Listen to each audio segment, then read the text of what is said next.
हाय दोस्तों, आप सभी का स्वागत है हमारे इस वीडियो में। आज के वीडियो में हम जो सीखने वाले हैं वो है लोन रिपेमेंट शेड्यूल में कैसे एक्सेल में बनाना है, वो आज के वीडियो में हम देखेंगे। तो लोन रिपेमेंट शेड्यूल बनाने के लिए जो यूज होता है वो फाइनेंशियल फंक्शन क्या है वो पूरा एक बार हम समझ लेते हैं। अगर आपको वो आ गया तो आगे दिक्कत नहीं होगी। तो ये पूरा एक फंक्शन है, ये इसी फंक्शन पे सारे दूसरे फंक्शन डिपेंड है। तो हम पहले एक फंक्शन लेते हैं और उसका पूरा जो टर्म्स लिखी है फॉर्मूला में वो हम सारी समझ लेते हैं। तो देखो इज इक्वल टू करके यहाँ पे जो पहली टर्म्स है वो पीएमटी है। पीएमटी मतलब क्या? पीएमटी मतलब इंस्टॉलमेंट अमाउंट। हमारी जो लोन की इंस्टॉलमेंट अमाउंट है उसको हम फॉर्मूला में पीएमटी बोलेंगे। इसके बाद वाला जो है वो है रेट। रेट मतलब क्या? लोन का जो इंटरेस्ट रेट है वो। इसके बाद एन पर है। एन पर मतलब क्या? नंबर ऑफ पीरियड्स, मतलब लोन में कितने इंस्टॉलमेंट है उसको बोलेंगे एन पर। उसके बाद है पीवी। पीवी मतलब क्या? Present value. अब कोई भी लोन में लेता हूँ आज तो उसकी प्रेजेंट वैल्यू तो क्या होगी? लोन की अमाउंट है वही उसकी प्रेजेंट वैल्यू होगी, तो उसको बोलेंगे पीवी। उसके बाद है एफवी। एफवी का मतलब क्या है? एफवी मतलब फ्यूचर वैल्यू, जो लोन रिपेमेंट में कहीं पे भी काम नहीं आती है। वो हम देखेंगे अपने अगले वीडियो में कि फ्यूचर वैल्यू का यूज इस फॉर्मूला में कहाँ आएगा और क्यों करेंगे हम। इसके बाद आता है टाइप। टाइप मतलब क्या है? जीरो अगर आप लिखेंगे तो इसका मतलब होता है आपका इंस्टॉलमेंट ड्यू होता है एंड ऑफ द पीरियड, और अगर आप वन लिखते हो तो इसका मतलब होता है इंस्टॉलमेंट ड्यू होता है beginning of the period. General case में जो इंस्टॉलमेंट हमारा ड्यू होता है वो एंड ऑफ द पीरियड ही होता है, तो हम लिखेंगे जीरो। और दूसरी बात, इस फॉर्मूला जो है ये पूरा फॉर्मूला, उसमें कहीं पे भी आउटफ्लो हमारा है, जो कैश हमारी जाती है पॉकेट से, बैंक में से बैलेंस कटता है, तो उसको हम नेगेटिव साइन से ही लिखेंगे ताकि हमें जो रिजल्ट चाहिए वो पॉजिटिव मिले और प्रॉपर मिले। तो उसके लिए आप ये बात खास ध्यान में रखना है कि नेगेटिव साइन यूज करना है आउटफ्लो के लिए। अब चलते हैं हमारे पहले एग्जाम्पल पे। अब यहाँ पे मुझे लोन रिपेमेंट शेड्यूल तैयार करना है। इसके लिए मुझे क्या चाहिए? लोन की अमाउंट। तो सपोज करो मैं 1 लाख रुपए की लोन लेता हूँ 10% ब्याज पे, और इसके इंस्टॉलमेंट होंगे 12। हर महीने मुझे इंस्टॉलमेंट पे करना है और 1 साल में लोन पूरी हो जाएगी। अब इसका मुझे रिपेमेंट तैयार करना है, तो वो मैं कैसे करूंगा? तो उसके लिए सबसे पहले मुझे जो चीज चाहिए ना वो चाहिए इंस्टॉलमेंट। इंस्टॉलमेंट कितनी अमाउंट का है? तो हम पहले इंस्टॉलमेंट ढूंढ लेते हैं। इंस्टॉलमेंट के लिए जो फॉर्मूला है ना वो है is equal to PMT. PMT मतलब इंस्टॉलमेंट अमाउंट। अब मैंने पीएमटी फॉर्मूला सिलेक्ट किया तो पहली कंडीशन पूछेगा कि भाई लोन का रेट क्या है, तो मैं बोलूंगा 10%। अब ये 10% है ना वो है पूरे साल का रेट। मुझे क्या चाहिए? 1 महीने का रेट। क्यों? क्योंकि हमारा जो इंस्टॉलमेंट ड्यू होता है वो मंथली होता है, तो मैं इस रेट को डिवाइड बाई 12 कर दूंगा, तो मुझे मंथली रेट मिल गया। अब वो पूछेगा कि एन पर। एन पर मतलब नंबर ऑफ पीरियड्स। इंस्टॉलमेंट कितने हैं? तो मैं बोलूंगा 12 इंस्टॉलमेंट है टोटल। उसके बाद वो पूछेगा पीवी मतलब प्रेजेंट वैल्यू क्या है, तो हमारे केस में प्रेजेंट वैल्यू है वो लोन अमाउंट ही होगी, तो मैं 1 लाख को सिलेक्ट कर लेता हूँ।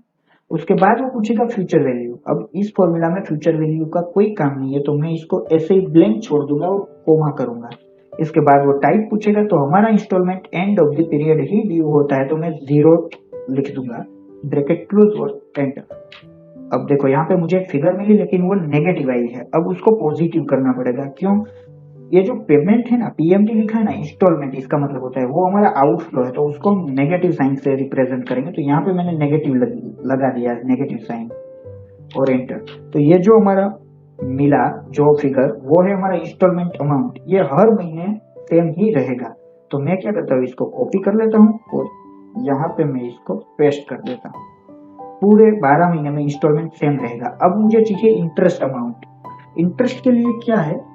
अब पहला महीना है तो इंटरेस्ट किस पे लगेगा? 1 लाख रुपए का लोन है, उस पर 10% इंटरेस्ट, लेकिन ये पूरे साल का है, मुझे मंथ का चाहिए, तो मैं इंटरेस्ट रेट को डिवाइड बाई 12 कर दूंगा और एंटर।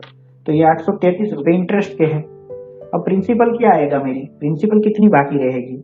अब मैंने पूरा जो इंस्टॉलमेंट है वो 8,700 का पेमेंट किया है, उसमें से माइनस करूंगा, इतना इंटरेस्ट के लिए था, इंटरेस्ट का पोर्शन था, तो जो बाकी बचा वो प्रिंसिपल का था।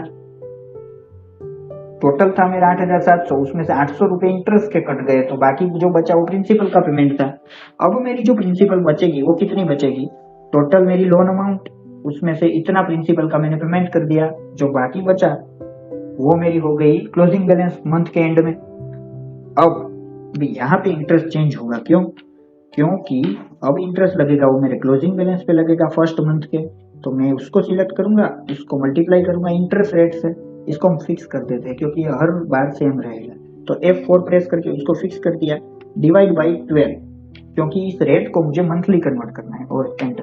तो हमारा फॉर्मूला डेवलप हो गया इंटरेस्ट फाइंड करने का। इसी फॉर्मूला को कॉपी करना है और लास्ट तक आपको पेस्ट कर देना है।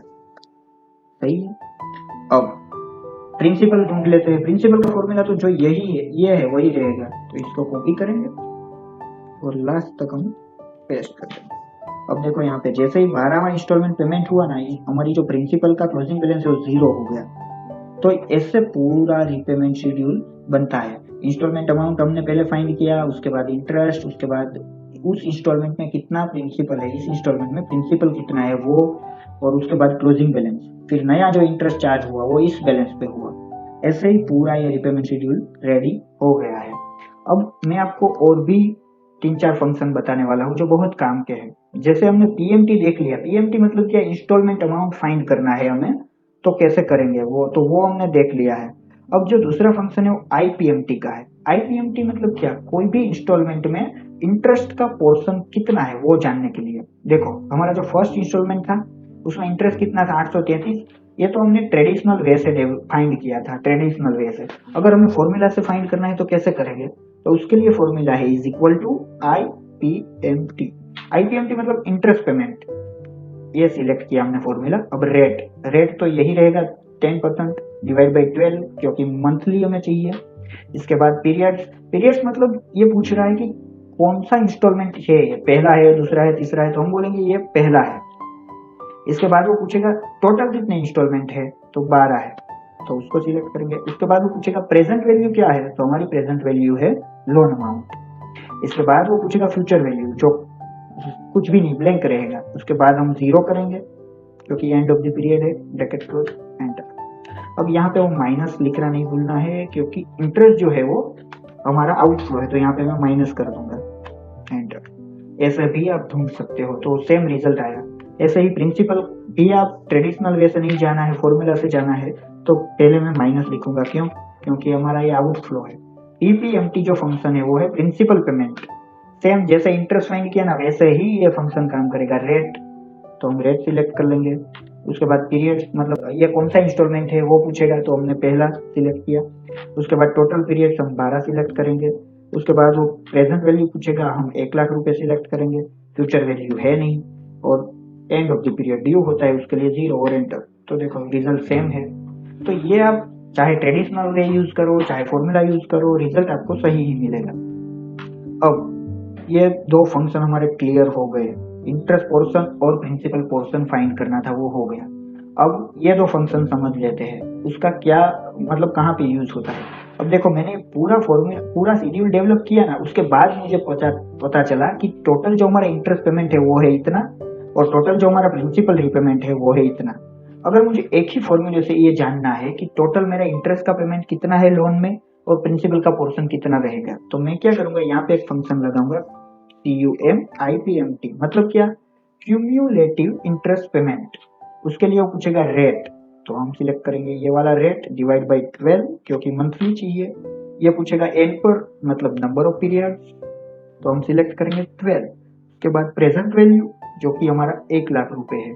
उसके बाद वो पूछेगा स्टार्ट पीरियड, तो हमारा लोन स्टार्ट कब होता है, फर्स्ट इंस्टॉलमेंट मतलब पहले पीरियड से ही स्टार्ट हो जाता है। और एंड पीरियड मतलब लास्ट इंस्टॉलमेंट कौन सा है, 12th नंबर का। इसके बाद वो पूछेगा टाइप, तो हमें 0 करना है।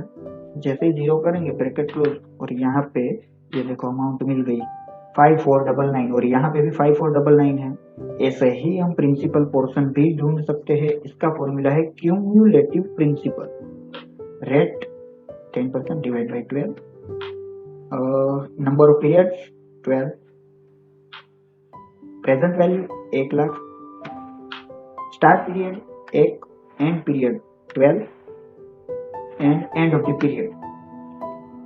तो देखो यहाँ पे 1 लाख आ गया, यहाँ पे भी 1 लाख है। तो ऐसे हमने पांचों फॉर्मूला आज के वीडियो में हमने सीखे हैं। पीएमटी कैसे, मतलब पीएमटी से क्या हो सकता है, इंस्टॉलमेंट अमाउंट फाइंड करेंगे। आईपीएमटी से कोई भी इंस्टॉलमेंट में इंटरेस्ट अमाउंट कितना है वो फाइंड करेंगे। पीपीएमटी से कोई भी इंस्टॉलमेंट में प्रिंसिपल अमाउंट कितना है वो फाइंड करेंगे।